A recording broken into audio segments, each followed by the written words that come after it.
फिलहाल संपन्न हुए बोडोलैंड टेरिटोरियल काउंसिल के नतीजे अभी आई है। बीजेपी की पहले वहाँ 1 सीट थी, अब 9 बन गई और यूपीपीएल के साथ हमने सरकार बनाने का, सरकार माने वहाँ चीफ एग्जीक्यूटिव मेंबर होता है, वो चीफ एग्जीक्यूटिव मेंबर के लिए हमने प्रमोद बोड़ो का नाम दिया है। तो ये एक बीजेपी को और चुनावी सफलता मिली है। बोडोलैंड में पहले हमारी 1 सीट थी, अब 9 सीटें हमारी बनी है और यूपीपीएल के साथ हम वहाँ चीफ एग्जीक्यूटिव मेंबर के लिए प्रमोद बोड़ो का नाम का सुझाव दिया है और कांग्रेस की 1 सीट आई है। तो कांग्रेस जा रही है, भाजपा आ रही है। ये बोडो काउंसिल पहले कांग्रेस की होती थी, लेकिन ये स्थिति आज है। आपको पता है राजस्थान के पिछले ही सप्ताह नतीजे आए।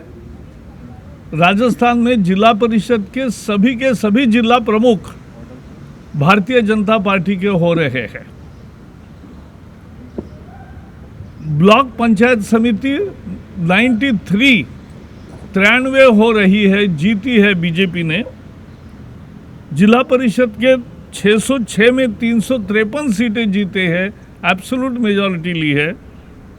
और ब्लॉक पंचायत के 1990 जीते हैं 4300 में। तो ये दर्शाता है कि बीजेपी सभी जगह जीत रही है। अभी उसके पहले हैदराबाद में चुनाव हुआ, आपको मालूम है हमारे केवल 5 पार्षद थे, अब 48 हो गए। वहाँ जो प्रमुख पार्टी है तेलंगाना राष्ट्र समिति के 99 मेंबर्स थे, आज उनके 55 हो गए और 44 मेंबर बीजेपी के बढ़े 48 हो गए। उसमें कांग्रेस 1 आई है, हैदराबाद में कांग्रेस 1 आई है। ये बार बार समझना जरूरी है कि बीजेपी कैसे जा रही है और कांग्रेस कहाँ जा रही है। उसके पहले लद्दाख ऑटोनोमस काउंसिल, हिल डेवलपमेंट काउंसिल के चुनाव हो गए। वहाँ बीजेपी ने 26 में से 15 सीटें जीतकर कंप्लीट मेजॉरिटी पाई। उसके पहले बिहार में चुनाव हुए और बिहार चुनाव में भारतीय जनता पार्टी जदयू ने पूर्ण बहुमत की सरकार बनाई और एक शानदार विजय रजिस्टर किया। उसी समय चुनाव हुए, उपचुनाव हुए अनेक राज्यों में। मध्य प्रदेश में 28 में से 19 सीटें बीजेपी ने जीती, यूपी में 6 में से 6 जीती, गुजरात में 8 में से 8 जीती, मणिपुर में 4 में से 4 जीती और नागालैंड में भी हमारा मित्र दल जो खड़ा था वो सब सफल हो गए। अभी अरुणाचल के चुनाव चल रहे हैं, वहां नॉमिनेशन का आखिरी दिन हो गया और आखिरी दिन तक 60% जगहों पर बीजेपी के निर्विरोध चुने गए हैं जिला परिषद में और ग्राम पंचायत में 8,900 में 5,500 निर्विरोध चुने गए और जिला परिषद में 240 में से 90 या अनपोज चुने गए।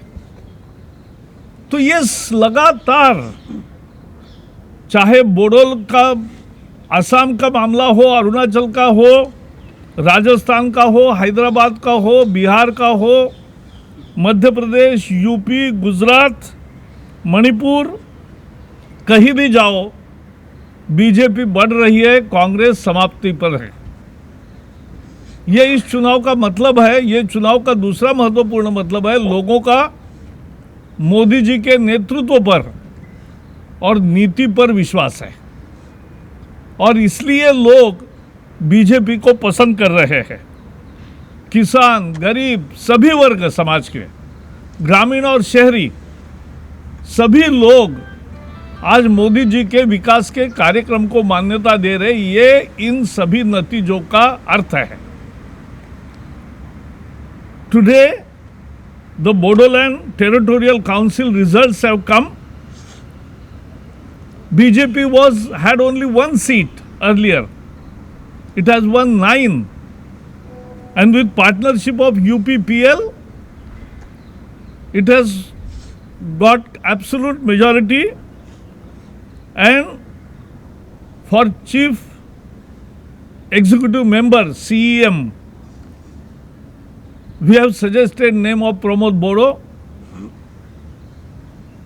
and he will take over as chief executive member. Congress got only one seat. Assam was ruled by Congress for more than 15 years in row, Tarun Gogoi. But now they are on losing track. For years together they were ruling. Assam has been ruled by BJP for last 5 years only. Hyderabad, as we have seen, BJP grew from 4 to 48. It's a huge jump. TRS, which was the main party, has reduced from 99 to 55. And Congress has got only one. In Rajasthan, all the Jilla Parishad heads will be headed by BJP. In block panchayats also, out of 222, 93 block pramukhs will be from BJP. In Jilla Parishad, we have won 353 seats out of 606 seats. And in Panchayat Samiti, we have won 1,990 seats out of 4,371 seats. This or Congress has lost.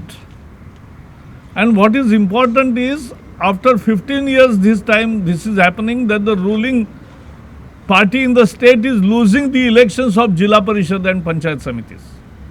This has never happened in 15 years. Along with Hyderabad, there were other, along with Bihar, because Bihar also we won handsomely, absolute majority of BJP and JDU. And along with that, there were many bipolls. In Telangana, in Dubaka seat, which is the center of the seats of the ruling family, the CM, his daughter, his son-in-law, his son, all seats are nearby. Such a seat of Dubaka we won. Madhya Pradesh, we won 19 out of 28 seats. UP, we won 6 out of 6 seats. Gujarat, we won 8 out of 8 seats. And Manipur, we won all the 4 seats. Nagaland also, our partner, won the seats. Arunachal, the election will take place this week. But already 60% seats have been won by BJP unopposed. In Gram Panchayat, out of 8,291, we have already won 5,500. And in Jilla Parishad, out of 240, we have won 90 seats. These are unopposed seats. That means BJP is growing, Congress is become irrelevant. Sir. This is because leadership of Modi, this shows the faith of people in the leadership and policies of Modi ji.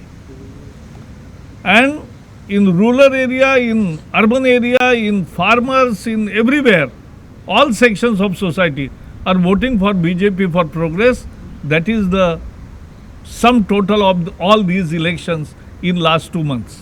So one question. In Assam today, BTR election result is declared, but there is a one thing. वहाँ पे आप लोग के BPF के साथ, हग्रामा मोहिलर के BPF के साथ आप लोग का alliance थे, and you are already state में भी उन लोगों का मंत्री है, वो लोग alliance पे हैं. तो yes इसमें क्या होगा? You are going with UPPL with Pramod Baro, but Hagrama के साथ आप लोग का जो relation था BPF के साथ, उन लोगों के साथ रोल क्या रहेगा? क्योंकि अप्रैल में असेंबली इलेक्शन. ऑलरेडी सीएम ने वहाँ प्रेस कॉन्फ्रेंस अभी की है, उसका जवाब भी दिया है. नहीं, it's not clear yet. No, he has made it clear. तो आप लोग क्या चाहते हैं? बीपीएफ आप लोग के साथ they are our partner in state. मतलब स्टेट में असेंबली में आप लोग एक साथ लड़ेंगे फिर? वो अभी पार्टनर है.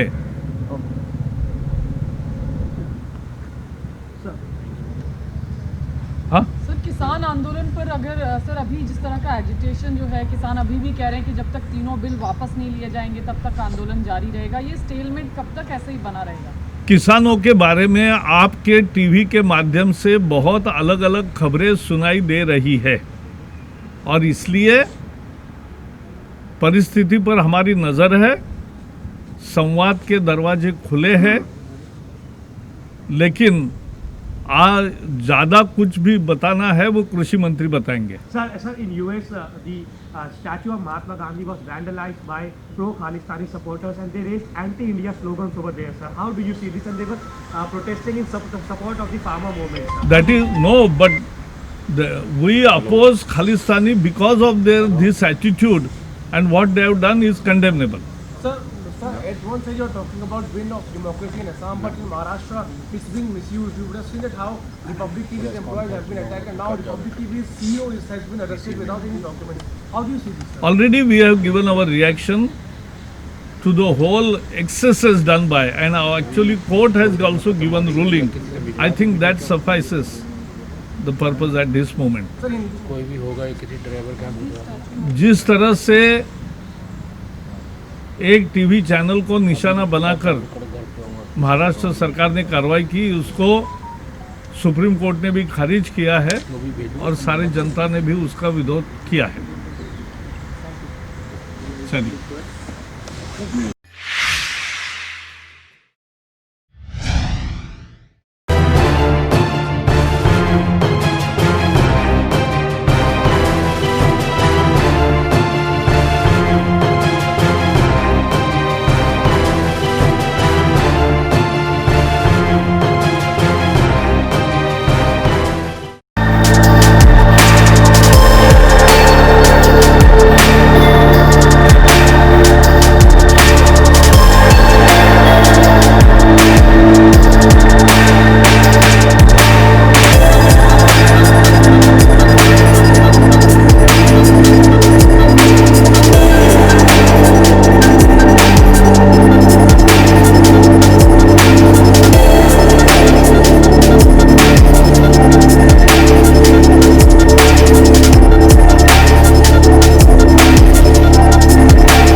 Download Tarang online radio app from Google Play Store.